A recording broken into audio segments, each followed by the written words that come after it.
Amén, hermanos. Bueno, ¿qué tal si buscamos entonces en nuestra Biblia Mateo capítulo 22, versículo 37. Hoy seguimos revisando el libro de Mateo, la palabra que estamos disfrutando del libro de Mateo, centrado en el encargo de la función de la iglesia, como basado en nuestro alimento diario, hermanos. Entonces, esta carga es bastante importante, como hemos revisado semanas anteriores, porque la semana anterior, el domingo, vimos que el deseo de Dios es tener no solamente un hombre, porque sí, Dios ha tenido a lo largo de la historia personas, pero Dios no está satisfecho, porque el deseo del corazón de Dios es tener un hombre que le represente, un hombre corporativo, un grupo, y esa es la iglesia. Tanto en el Antiguo Testamento como en el Nuevo Testamento eso ha seguido insistiendo. Vemos que el Señor no lo pudo lograr, o decir, esto no lo alcanzó el Señor en el Antiguo Testamento con el pueblo de Israel, y hoy Dios desea alcanzarlo a través de la iglesia. Dios quiere alcanzar esto a través de nosotros, hoy que somos parte de la iglesia. Recuerden que el hecho que hoy la palabra de Dios lo estamos leyendo muestra que es para nosotros. Estas palabras fueron dirigidas para aquellos en aquel tiempo, pero hoy también está dada para nosotros, porque llegaron a nuestras manos, llegaron a nuestros oídos. Entonces hoy el Señor está hablando para nosotros, así como se lo habló al pueblo de Israel, se lo está hablando a nosotros. Y es bastante importante ver, amados hermanos, que cuando, al igual que cuando Dios saca al pueblo de Egipto, Dios reúne a su pueblo en un monte, y el Señor mismo también, cuando comienza su ministerio terrenal, en Mateo capítulo 5, Él dice que Él sube al monte y todas las multitudes estaban allí congregadas, y Él comenzó a dar las bienaventuranzas, que es la base de nuestro tema hoy, un vivir elevado. Es decir, hoy quiero compartirle este tema, un vivir elevado, porque cuando nosotros revisamos Mateo capítulo 5, Mateo capítulo 6, Mateo capítulo 7, vemos que el Señor dijo unas palabras, que Él no venía a abrogar la ley ni a los profetas, sino a cumplirla. Y el Señor muestra allí en ese pasaje del capítulo 5 que Él vino y más bien la elevó, la subió. Entonces vamos a leer entonces esta porción de la palabra que está en Mateo capítulo 22, porque en esta porción de la palabra vemos que un intérprete de la ley le pregunta en el versículo 35. Uno de ellos, intérprete de la ley, preguntó para tentarle diciendo: Maestro, ¿cuál es el gran mandamiento en la ley? Jesús le dijo: amarás al Señor tu Dios con todo tu corazón y con toda tu alma y con toda tu mente. Este es el primer y gran mandamiento. Y el segundo es semejante: amarás a tu prójimo como a ti mismo. De estos dos mandamientos depende toda la ley y los profetas. Alabado sea el Señor. Amén. Vea algo importante. Nosotros hemos visto o vemos, cuando vemos la ley, lo vemos como un mandamiento. El Señor lo dice, ¿no? El gran mandamiento. El fariseo le pregunta: gran mandamiento, ¿cuál es el gran mandamiento? Como que es algo que el hombre debe cumplir, sí. Porque la ley comunica lo que es Dios. Y lo que el Señor está mostrando en Mateo capítulo 5, del capítulo 6, versículo 7, el Señor está mostrando, les invito a leerlo en su casa, el Señor está mostrando la nueva constitución o la nueva ley del reino de los cielos. La nueva constitución. ¿Por qué una nueva? ¿Por qué? Porque el Señor, Él la eleva. Es decir, ya en el versículo 21 del capítulo 5, Él dice, oíste que fue dicho, ¿verdad? Él dice, oíste que fue dicho a los antiguos, no matarás. Y cualquiera que matare será culpable de juicio. Pero yo os digo, ¿veis? Es una nueva ley. Aunque tiene el mismo principio, pero es algo diferente. Pero yo digo que cualquiera que se enoje, Señor Jesús, contra su hermano será culpable de juicio. Y cualquiera que diga necio a su hermano será culpable ante el concilio. Y cualquiera que le diga fatuo quedará expuesto al infierno de fuego. Acá el Señor elevó la ley. No solamente que la dejó con el no matar, porque usted podría decir, bueno, yo no he matado a nadie, ¿verdad? Con la antigua ley, usted se mide y dice, bueno, yo no he matado a nadie. Pero con la nueva ley, ¿cómo quedamos? Dice, bueno, cualquiera que se enoje, cualquiera que se enoje contra su hermano será culpable de juicio. Es decir, ya la nueva ley realmente ataca algo más profundo, hermano, amados hermanos. Ataca el corazón, apunta el corazón. Y apunta a algo que realmente nosotros veíamos la semana pasada, apunta a la presencia del Señor. Quizá usted no ha matado, pero ¿qué es lo que roba la presencia del Señor en tu vida? ¿Por qué? ¿Qué realmente comunica este gran mandamiento? ¿Qué comunica? Vea, vamos a leerlo otra vez más. Mateo, medite bien. Él nos manda a hacer otra cosa.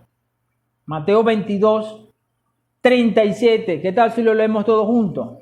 Mateo 22, 37.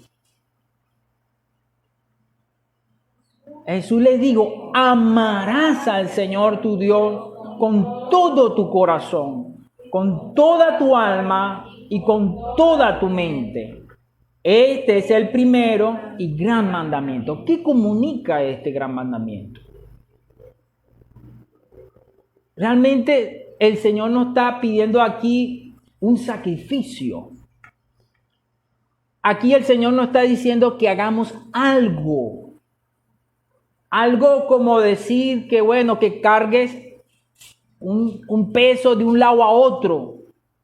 No, el primer y gran mandamiento, dice, este es el primer y gran mandamiento, comunica, quiero demostrarle que Dios debe ser nuestro deleite. Amar. Vea que dice, amarás al Señor tu Dios con todo tu corazón y con toda tu alma y con toda tu mente. Hay otra parte, dice, amarás al Señor tu Dios sobre todas las cosas. Es decir, Dios debe ser nuestro todo. Hay muchas cosas que llegan a ser nuestro deleite. Pero cuando usted ve, Dios nos quiere llevar al principio. Si usted ve, Dios quiere llevarnos de vuelta al principio donde el hombre y Dios eran uno. Y Dios era el deleite del hombre. Dios mismo era el deleite del hombre porque ¿Dónde Dios puso al hombre? En Edén, en el principio, ¿no? ¿Lo puso dónde? En Edén. ¿Qué significa Edén? Edén, la palabra Edén significa placer. Génesis capítulo 2, versículo 8 dice que después que Dios forma al hombre y Jehová Dios plantó un huerto en Edén, al oriente, y puso allí al hombre que había formado. ¿Qué hacía que este huerto fuese Edén? Y como eso yo le decía hace poco cuando partíamos el pan, que Dios ve que Dios quiere hacer para nosotros nuestro deleite, porque Él se presenta como el pan y se presenta como un vino. ¿Vino qué? Vino es para alegrar. El pan es para satisfacer, pero el vino es para alegrar.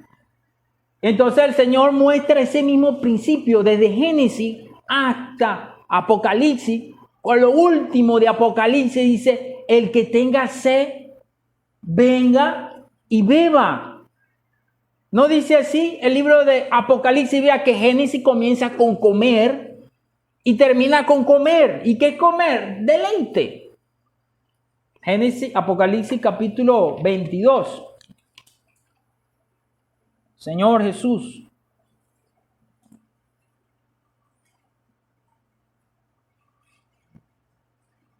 El que tenga sed, venga y beba. Aleluya. Versículo 17 dice: el espíritu y la esposa dice: ven. Y el que oye diga: ven. Y el que tiene sed, venga. Y el que quiera, tome agua de la vida gratuitamente. Entonces Apocalipsis termina, es decir, la Biblia nos muestra desde Génesis hasta Apocalipsis que Dios quiere ser nuestro deleite, nuestro disfrute. Dios mismo es nuestro deleite y Dios mismo es nuestro disfrute. Cuando Dios deja de ser nuestro deleite y nuestro disfrute, hermano, podemos estar en el mejor lugar del planeta y será como espina y cardo. La tierra se tornó espinas y cardo después de la caída, fue porque el hombre perdió la presencia del Señor. Realmente eso fue la razón de que hoy vemos que todas las cosas se secan, se deterioran, porque vea Génesis 3, Génesis 3, versículos 17 y 18. Dice: y al hombre dijo: por cuanto obedeciste a la voz de tu mujer y comiste del árbol que te mandé diciendo: no comerás de él, maldita será la tierra por tu causa, con dolor comerás de ella todos los días de tu vida. Espinos y cardo te producirán y comerás plantas del campo. Entonces, ¿qué es espina y cardo? Algo feo, así como cuando uno está en el invierno, cuando en el llano llega el invierno, usted ve que todo se pone feo. Ahorita estamos en el invierno, pero en el verano eso se pone feo, ¿verdad? ¿De cómo se pone el llano en el verano? Seco. Y usted ve pocos animales muertos, los zamuros. ¿Por qué hay muchos zamuros en el? Bueno, porque los animales se mueren, no consiguen agua, no consiguen comida, ya no hay pasto, las vacas se mueren, los animales que dependen del pasto se mueren, vienen los animales de carroña y ya se comen. Y ese producto, pero vea que, ¿qué es lo que produce el reverdecimiento en la tierra? La lluvia. La lluvia que viene ¿de dónde? La lluvia que viene del cielo. La lluvia que viene del cielo trae un verdor a la tierra, riega la tierra y la refresca y le trae de vuelta al verdor. Eso tipifica a Dios, hermano. Eso representa a Dios. Entonces, cuando Dios, el hombre pierde la presencia del Señor, lo que le está diciendo el Señor acá en Génesis capítulo 3 es que por la causa de la desobediencia del hombre, la tierra y el hombre perderían la presencia del Señor y la tierra se tornaría espinos y cardos. Vea, una tierra hermosa como es nuestra tierra. Pero cuando esta tierra pierde, o cuando el hombre pierde la presencia del Señor y su deleite y su disfrute, ella se torna espina y carne. Hoy vemos hombres que tienen todo, pero lo que le falta, como dice un dicho popular, dice, le falta solo la sarna para rascarse y se sienten vacíos, se siente sin nada, porque Dios no es su deleite, Dios no es su disfrute. Amar al Señor tu Dios sobre todas las cosas es que Dios llegue a ser mi disfrute. Esa es la ley, ese es el gran mandamiento, que el Señor llegue a ser mi disfrute, que el Señor sea mi deleite, que mi corazón se deleite en Él, ¿verdad? Y eso hace que realmente cualquier situación, hermano, nosotros podamos gozar de la presencia del Señor. Dios quiere hoy que tú disfrutes al Señor. Cuando nosotros dejamos de disfrutar al Señor, se produce algo en nuestro corazón. Insatisfacción. Y la insatisfacción produce en nosotros algo que se llama codicia, ambición. No es, vea que hay una ambición sana, por decir, hay que anhelar. No estoy hablando que no debemos anhelar, pero el punto es, ¿qué es lo que impulsa ese anhelo? ¿Qué es lo que impulsa esos deseos? Entonces Génesis muestra muy claro que cuando el hombre pierde el disfrute, pierde al Señor como deleite, se produce en él algo, y ese algo es la codicia. Por eso, cuando nosotros leemos en el libro de Génesis, capítulo 20, en los mandamientos, recuerden que los primeros 5 mandamientos hablan de Dios, de amar a Dios sobre todas las cosas, pero los 5 últimos mandamientos hablan sobre nuestro prójimo. Éxodo 20, ¿verdad?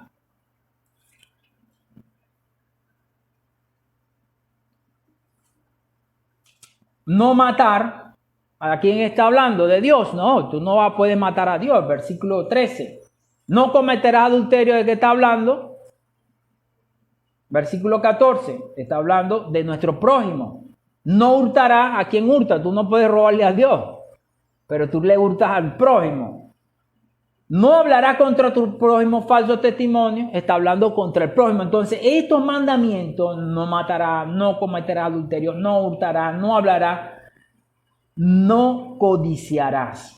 Pero vea que el último, en el versículo 17, lo que el Señor había mencionado como no matar, no adulterar, no hurtar, lo encierra en la codicia. Dice, no codiciarás la casa de tu prójimo. No codiciarás la mujer de tu prójimo, ni su siervo, ni su criada, ni su buey, ni su asno, ni cosa alguna de tu prójimo. Entonces el Señor está apuntando a algo acá que se produce en nuestro corazón. ¿Por qué se produce la codicia? Porque no estamos satisfechos. ¿Y por qué no estamos satisfechos? Porque Dios nos llena nuestro corazón. No es el centro de nuestro corazón. Entonces, para nosotros cumplir para que nosotros podamos cumplir el segundo mandamiento, que es amar a nuestro prójimo como nosotros mismos, nosotros primero debemos cumplir el primer mandamiento, que es amar a Dios sobre todas las cosas. Es decir, buscar que Dios llegue a ser nuestra satisfacción, nuestro deleite. Por eso Dios llegó, en el libro de Mateo, vemos que Él llegó a ser el Emmanuel, Dios con nosotros. Amén. Diga, Dios está conmigo. Diga, Dios está conmigo. ¿Por qué? Porque Él llegó, se hizo carne. El hombre, dice la palabra que en Génesis, Dios se paseaba en el huerto y hablaba con el hombre. Es decir, había un pleno deleite y disfrute. Lo que deleitaba al hombre no era precisamente los frutos de los árboles. Y es curioso también, amado hermano, que el árbol del bien y del mal, es decir, que Dios usara un árbol que da fruto para ejemplificar, como tomarlo como elemento de la desobediencia o del pecado. Es curioso también. ¿Por qué? Porque el pecado también nos trae satisfacción. Nos da una satisfacción momentánea. Por eso es que el hombre dice, le cuesta dejar de pecar. ¿Por qué? Porque el hombre le cuesta dejar de pecar, porque eso trae placer. Cuando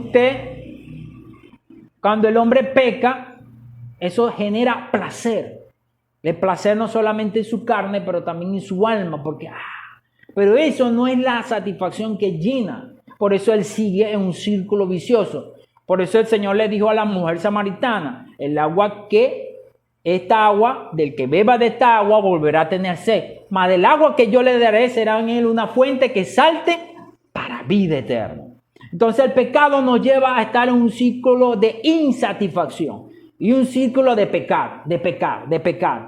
Insatisfecho, peco. Peco me genera placer. Placer, se acaba el placer, vuelvo a pecar. Entonces vivo en una vida de pecado, de infringir. Y ahí voy, todos los días. Pero alabado sea el Señor. El Señor vino a liberarnos de la ley, del pecado y de la muerte. Amén. Dígale a su hermano, Dios nos vino a liberar de la ley, del pecado y de la muerte. Es una ley, es algo que callamos constantemente. ¿Por qué? Porque Él llegó a hacerse el Espíritu que da vida. Amén. El Señor se hizo el Espíritu. Él se encarnó.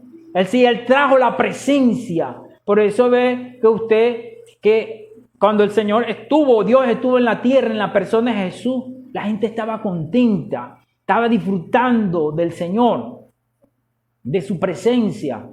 Comían, bebían, la gente, los enfermos eran sanados, había disfrute de la presencia del Señor.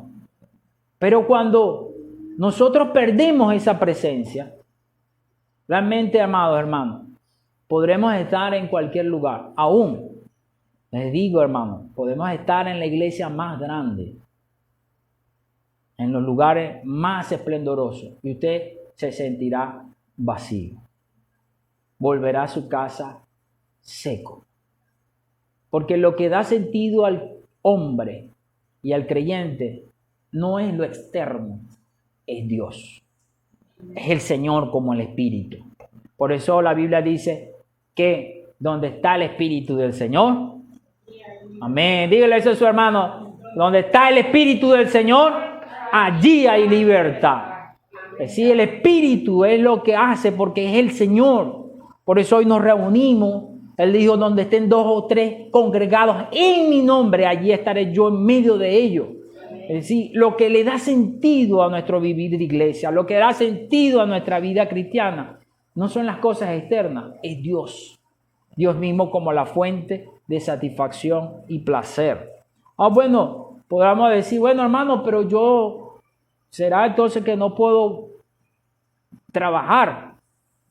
No puedo alcanzar cosas. Bueno, hay que revisar. Lo que hay que revisar acá es qué es lo que te motiva. ¿Qué es lo que te motiva a hacer lo que haces? ¿Qué es lo que te está impulsando? ¿Es porque estás insatisfecho?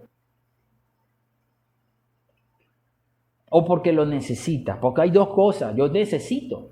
Necesitamos dar, el Señor está consciente porque Él dijo, el pan nuestro de cada día, dánoslos hoy. Sí, esto muestra que el Señor está consciente que el hombre tiene necesidades que suplir. Entonces, pero ¿qué es lo que me motiva? La insatisfacción, la codicia. Por eso, que lo que ocurre en nuestro interior, por ejemplo, cuando el Señor está mostrándole en Mateo capítulo 5 sobre el enojo, Él está apuntando a algo que está afectando el corazón de la persona y que le hace perder la presencia del Señor. Mateo capítulo 5. Todos estos pasajes de la Biblia, Mateo capítulo 5.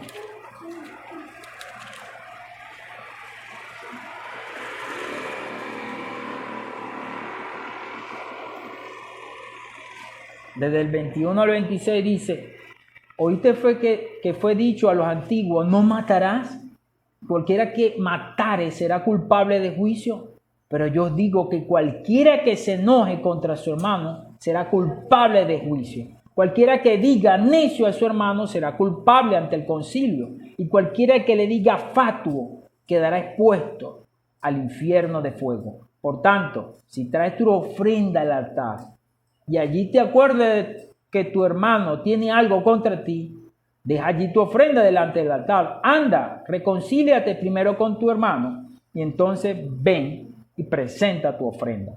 Ponte de acuerdo con tu adversario pronto, entre tanto que estás con él en el camino. No sea que el adversario te entregue al juez y el juez al alguacil y seas echado en la cárcel.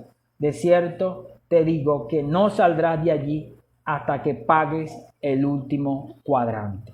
Señor Jesús, vea que toda esta porción de la palabra muestra lo que está en nuestro interior.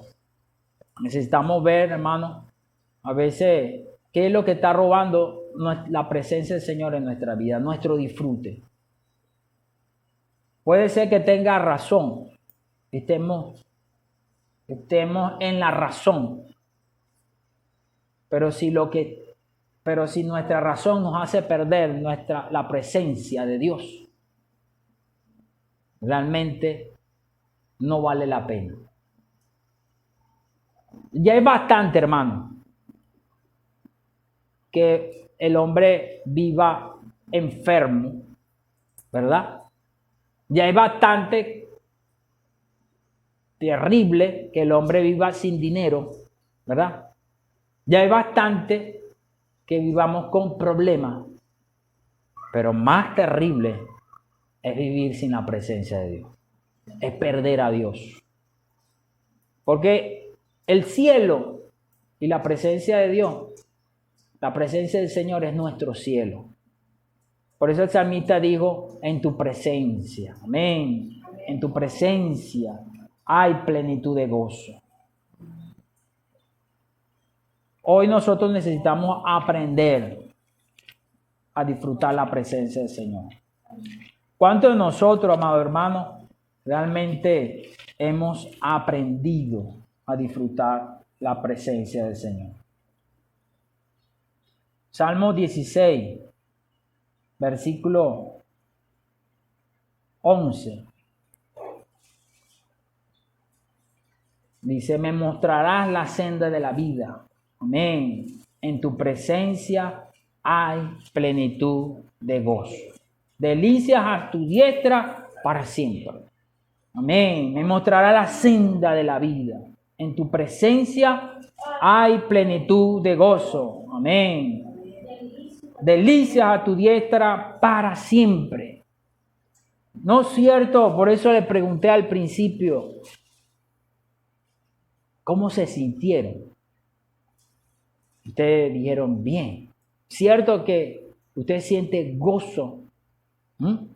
Hay gozo. Hay paz. Usted no se siente triste por haber entregado un tratado. Es decir, la presencia del Señor se hizo real en su vida. Cuando usted entrega un tratado, cuando usted así se lo rechacen, pero tú sentiste que fuiste en el nombre de Dios. Como que Dios estaba allí presente contigo. Es una experiencia que nos hace renovar la presencia del Señor en nosotros. Cuando entregamos un tratado, cuando le decimos a una persona, puedo orar por usted. La oración, ¿verdad? En cualquier lugar nos lleva a dónde, hacia dónde, nos lleva a su presencia. Entonces, esto nos hace renovar. ¿Qué pasa cuando una vida cristiana no vive en la presencia del Señor? Una vida cristiana envejecida, una vida cristiana monótona, gobernada por normas y reglas y no por la presencia del Señor y no por el Espíritu Santo. Vea que esta nueva vida que el Señor nos dio a nosotros tiene una ley. Cada vida tiene una ley. Y esta ley es de acuerdo al grado de vida. Por ejemplo, los animales tienen una ley. Las aves tienen una ley. Vea, usted no, ¿cuál es la ley suya? Usted no vuela. El hombre no puede volar. Pero las aves sí pueden volar. ¿Cierto? Los peces, usted dice, los peces pueden nadar bajo el agua, pero los peces usted los saca fuera del agua y mueren. Usted no puede entrar. Entonces cada vida tiene una ley y tiene un ambiente. La vida de Dios tiene una ley. Y es espontánea. Vea que el pez no se esfuerza por nadar en el agua. Él nace en el agua y espontáneamente nada. No es algo de fuerza. Es algo de vida. Es algo que viene con la vida con que fue concebido. Asimismo, el creyente. El Señor nos dio una vida por medio de la regeneración. Nos dio su Espíritu Santo. Nos regeneró. Nos dio su vida divina. Y esta vida entró en nosotros y trae consigo una ley. Por eso Romanos capítulo 8. Quiero animarlo, hermanos. Porque a veces nosotros no hemos aprendido a vivir conforme a esta ley. Y también porque no hemos aprendido a disfrutar el Espíritu. Señor Jesús, Romanos 8, versículo 2 dice, porque la ley del Espíritu de vida, amén, en Cristo Jesús me ha librado de la ley del pecado y de la muerte. Entonces hay una ley que opera conforme a esta vida. Y esta vida Dios nos la otorgó a nosotros. En usted está el Espíritu Santo. Si usted no tiene el Espíritu Santo, ¿alguien tiene duda de que tenga el Espíritu Santo? No le dé pena, mi hermano. Digo, ya hacemos la oración de fe ahorita. Lo llevamos a orar para que el Señor reciba. Sí, porque mire, una oportunidad, cuando usted lee el libro de los Hechos, cuando Pablo va en una oportunidad a la iglesia en Éfeso, por primera vez va a Éfeso. Pablo le preguntó si habían recibido el Espíritu. Y ellos dijeron, ¿cuál Espíritu? Nadie nos había hablado del Espíritu. Pablo entonces tuvo que orar por ellos para que ellos recibieran el Espíritu Santo. Porque habían oído el Evangelio hasta Juan. Y eran creyentes, pero no habían recibido el Espíritu. Entonces usted puede ser que haya aquí alguien que diga, bueno, yo no siento el Espíritu, no tengo el Espíritu, y puede ser que no haya recibido el Espíritu, porque no ha visto completo que el Espíritu Santo está dentro de cuando nosotros creemos, recibimos al Espíritu Santo. Yo estaba así, yo era un creyente y yo no pensaba, en mi principio como creyente, yo pensaba que yo no tenía el Espíritu. Que yo no tenía el Espíritu Santo, que yo tenía que hablar en lengua para tener el Espíritu Santo, que yo tenía que danzar o no sé qué cosa hacer. Esas eran señales de que yo tenía el Espíritu Santo. Como creyente, yo estaba frustrado, ayunaba, oraba, vigilaba y yo decía, pero bueno, no tengo el Espíritu, porque me decían que si yo no hablaba en lengua, y yo decía, pero es que yo no. Y oraba, Señor, y lloraba, y yo decía, Señor, dame el Espíritu Santo, quiero ser bautizado. Y cuando vi en la Biblia entendí que el Señor me mostró en la palabra que yo tengo el Espíritu. Y yo decía que cuánto tiempo había perdido. Cuánto tiempo había perdido y no había entendido que en mí está el Espíritu de Dios. Mezclado en mi espíritu. Dios mismo, el Dios triuno está en mi espíritu. Pero ese Dios maravilloso que es el Edén de nuestras vidas, ¿verdad? Debe ser disfrutado, debe ser comido, debe ser ejercitado. Cuando Pablo habla del pecado en Efesios capítulo 5, vea que él le dice, en Efesios capítulo 5, y él exhorta a la iglesia sobre andar en luz, ¿verdad? Él exhorta a la iglesia y le dice, ustedes no deben andar en tiniebla, ustedes no deben decir, manifestar la obra de la carne, como idolatría, fornicación, en el versículo 5, le muestra la avaricia, nada de estas cosas, porque ninguno que hace estas cosas tiene herencia en el reino de Cristo y de Dios. Pero él termina diciendo algo. Versículo 18 dice, no embriaguéis con vino, en lo cual hay disolución. Antes bien, ser lleno del Espíritu, hablando entre vosotros con salmos, con himnos, con cánticos espirituales, cantando y alabando al Señor en vuestros corazones, dando siempre gracias por todo al Dios y Padre en el nombre de nuestro Señor Jesucristo. Vea, hermano, Pablo termina el capítulo de andar en luz mostrándole que necesitan es disfrutar al Espíritu Santo. ¿Qué pasa cuando el creyente deja de disfrutar al Cristo? Él en su corazón su corazón se llena de codicia porque comienza a haber insatisfacción.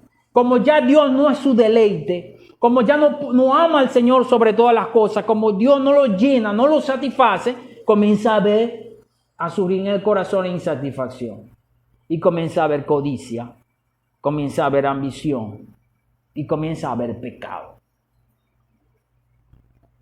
Comienza a generar un vivir de pecado. Pablo dice, pero el Señor nos dice hoy, antes bien. Amén. Dígale a su hermano, antes bien. Sé lleno del Espíritu. Hermano, sé lleno del Espíritu. Necesitamos disfrutar. Vea que el Señor se presentó como un alimento, como un disfrute. Porque nuestra vida cristiana debe ser una vida llena de gozo, lleno de paz, lleno de alegría. Cuando hay algo que nos entristece, nos abate, es porque realmente Dios ha perdido el centro en nuestro corazón.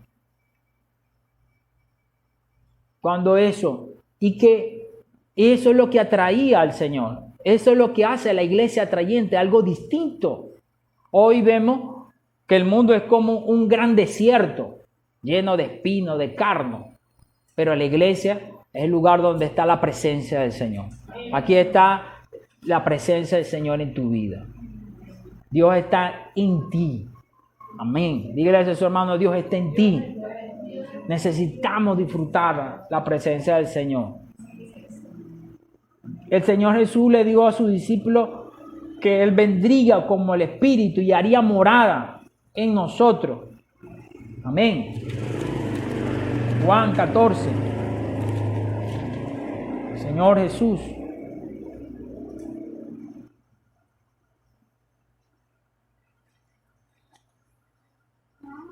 Alabado sea el Señor. Juan 14. Versículo 23. Respondiendo Jesús y le dijo, el que me ama, mi palabra guardará y mi Padre le amará y vendremos a él y haremos morada con él. Amén. Señor Jesús. Entonces el Espíritu Santo está en nosotros. ¿Cómo nosotros ejercitamos y disfrutamos el Espíritu? Cuando nosotros practicamos la palabra. Cuando comenzamos a vivir conforme a lo que el Señor es, de acuerdo a la ley, a la nueva ley que está en nosotros. La vida de Dios está en nosotros. Por eso nosotros necesitamos ejercitar nuestro espíritu, poner en práctica lo que el Señor nos está hablando, de predicar el Evangelio, que es una práctica que nos lleva a estar en la presencia del Señor. Primera de Juan, quiero leer otro pasaje con ustedes. Primera de Juan, Señor Jesús.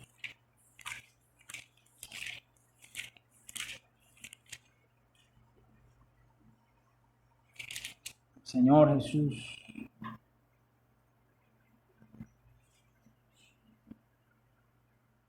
Capítulo 2.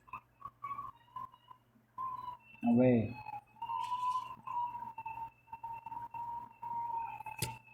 Nosotros necesitamos permanecer en estas palabras que el Señor nos está hablando, hermanos, dice en el versículo 28, ahora, hijitos, permaneced en Él, para que cuando se manifieste tengamos, amén, Señor Jesús, tengamos confianza para que en su venida no nos alejemos de Él avergonzado. Señor Jesús. Versículo 24, lo que habéis oído desde el principio permanezca en vosotros. Si lo que habéis oído desde el principio permanece en vosotros, también vosotros permaneceréis en el Hijo y en el Padre. Y esta es la promesa que Él nos dio, la vida eterna. Hermano, si nosotros permanecemos en la palabra, una forma de practicar, vivir en la presencia del Señor, cuando nosotros practicamos lo que oímos, cuando practicamos la palabra. Si nosotros dejamos de practicar lo que oímos, ¿qué dice aquí el versículo? El Padre, no permanecemos en el Hijo. Dice, lo que habéis oído desde el principio permanezca en vosotros. Si lo que habéis oído desde el principio permanece en vosotros, también vosotros permaneceréis en el Hijo y en el Padre. Alabado sea el Señor. Entonces nosotros vemos acá que practicar la palabra, vivir la palabra, es lo que nos lleva a nosotros a permanecer. Hoy Dios no nos está pidiendo que hagamos cosas. Los fariseos y el hombre no entendieron que lo que Dios quería es que ellos fuesen para Él. Éxodo dice, y vosotros me seréis un reino de gente santa, o sea, para mí. Yo quiero que ustedes sean para mí. Dios quiere que nosotros seamos para Él. Dios quiere que nosotros seamos su deleite y nosotros nos deleitemos en Él. ¿Qué es la idolatría? La idolatría es cuando encontramos otra cosa en que deleitarnos que no es Dios. Eso es idolatría. Alguien dice, bueno, idolatría es una imagen. No, idolatría es algo que cuando el hombre encuentra deleite en otra cosa. Eso es idolatría. Dios quiere ser el todo para nosotros. Dios se hizo el Espíritu, vea, Dios se encarnó, murió en la cruz, se hizo accesible, nos trajo su presencia. Hoy podemos disfrutarle.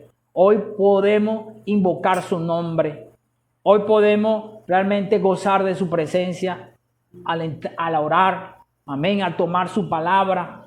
Entonces cuando nosotros vivimos en ese disfrute, en ese deleite de Dios y Él nos llena, realmente no va a haber, nosotros tendremos un vivir elevado.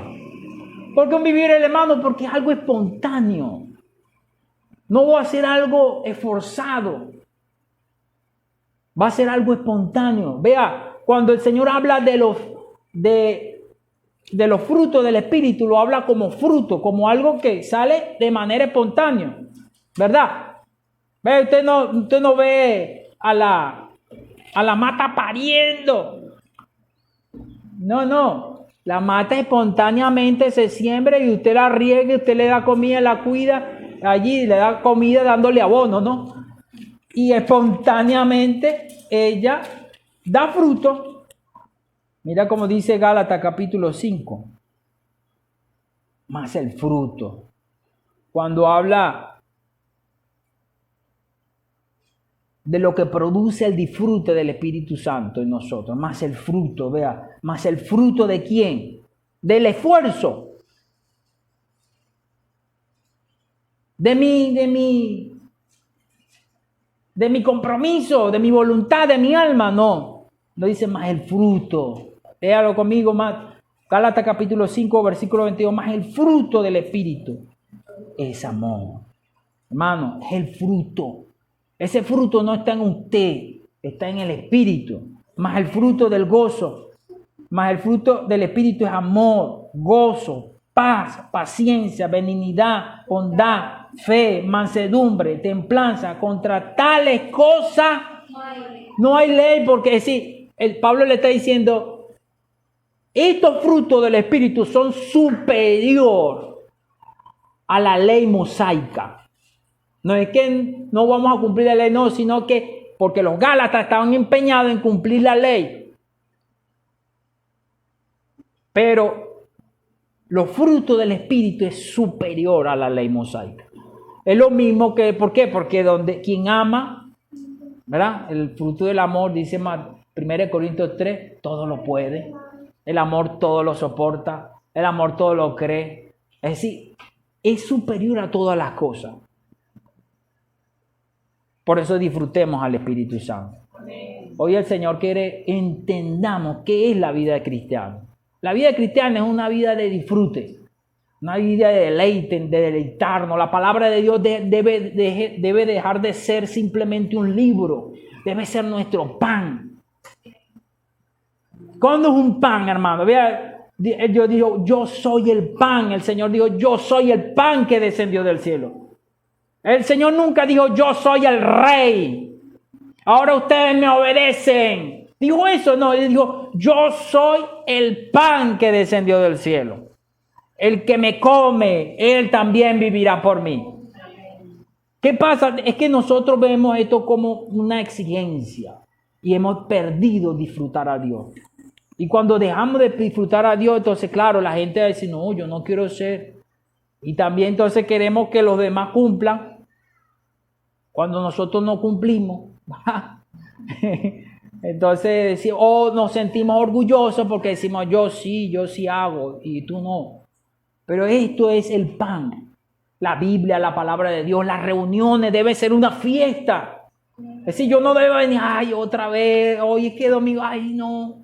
Eso habla que usted, la iglesia, el vivir de iglesia no es un disfrute para usted. Es una carga. Y si eso llega a ser una carga, entonces usted está bajo la ley. Pero si es un disfrute, dice, gloria al Señor, el domingo, usted se va y se viste bien. Yo le decía a mí esta mañana, le dice, hija, nosotros cuando vamos a la iglesia debemos vestirnos un poco menos deportivo, más. ¿Por qué? Porque esto es una fiesta. Usted es una fiesta y usted busca la mejor ropita, ¿verdad? Y usted, voy a la fiesta, voy a disfrutar, a gozarme. Bueno, dependiendo si usted va a una parrilla, para el campo, pero cuando vamos a una fiesta y sabemos que vamos a la misa del Señor, entonces vamos, porque es un gozo. ¿Me entiende, hermano? Es un gozo. Entonces nuestra vida de iglesia debe ser de disfrute. Así es ser una vida de iglesia atrayente. Esta mañana estábamos en la parada y veíamos unos hermanos en una iglesia. Tal vez nosotros nos burlamos de ellos. Así digo, que quizá uno los critica, ¿verdad? Porque ellos estaban con su tamborito, pero ellos estaban allí y ellos brincaban y saltaban. Pero eso demuestra que Dios era su disfrute. Lo estaban disfrutando. Y a veces uno se dice, no, yo no voy a hacer eso. Somos como la mujer de Saúl. La mujer de Saúl, cuando vio a David que danzaba, porque estaba muy contento porque venía, estaba trayendo el arca de nuevo a Jerusalén. Y David danzaba, dice que la palabra, él se quitó la ropa de rey y comenzó a danzar. Y él danzaba y su mujer lo veía desde el balcón y lo criticaba. Y después cuando lo vio, dice, ¿qué? ¿Cómo tú te vas a vestir? ¿Vas a estar danzando así? Como un loco, tú eres un rey.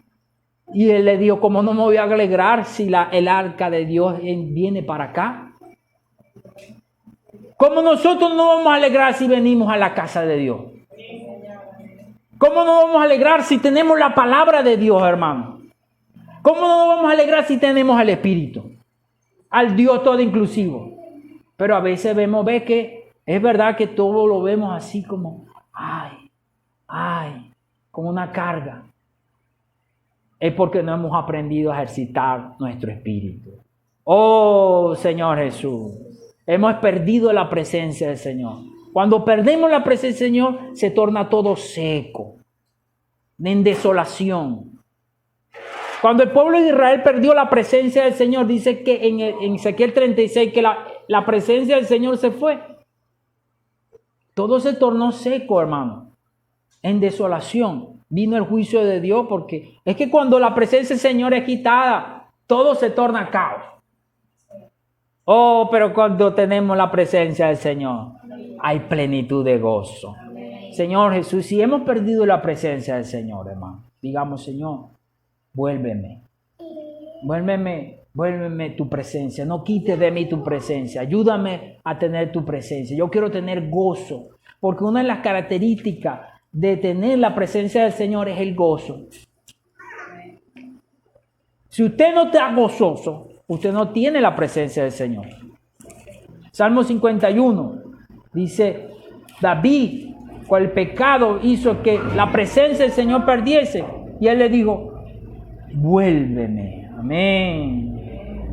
Oh Señor, crea en mí, oh Dios, un corazón limpio y renueva un espíritu recto dentro de mí. No me eche delante de ti, es decir, no me eche de tu presencia y no me quite de mí tu Santo Espíritu. Vuélveme. Versículo 11, vuélveme el gozo de tu salvación y espíritu noble me sustente. Por eso, hermano, quizás no atraemos a nadie. Perdónenme, porque no hay gozo. Es una carga. Todo es una queja. Todo es difícil. Todo es imposible. Pero tenemos el Espíritu. Amén. Lo que necesitamos es volvernos. Amén. Vuélveme. ¿Qué tal si decimos el versículo 12? Vuélveme. Vuélveme, Señor. Vuélveme el gozo de tu salvación. Y espíritu noble me sustente. Amén. Vuélveme. Queremos estar acá gozosos, saltar. Acá no hay mucho instrumento, pero aquellas personas que estaban en esa congregación, ellos no tenían tampoco mucho. Y quizás el cántico, quizás nosotros tenemos mejores cánticos más bonitos. Pero ellos estaban disfrutando el Cristo, al Cristo que estaba en ellos. Hoy nosotros necesitamos levantarnos, venir gozosos, disfrutar al Cristo, porque también tenemos este mismo Cristo que tienen ellos, nosotros lo tenemos. Amén. Lo que necesitamos es disfrutarlo. Amén. ¿Qué tal si nos ponemos sobre nuestros pies, amado hermano?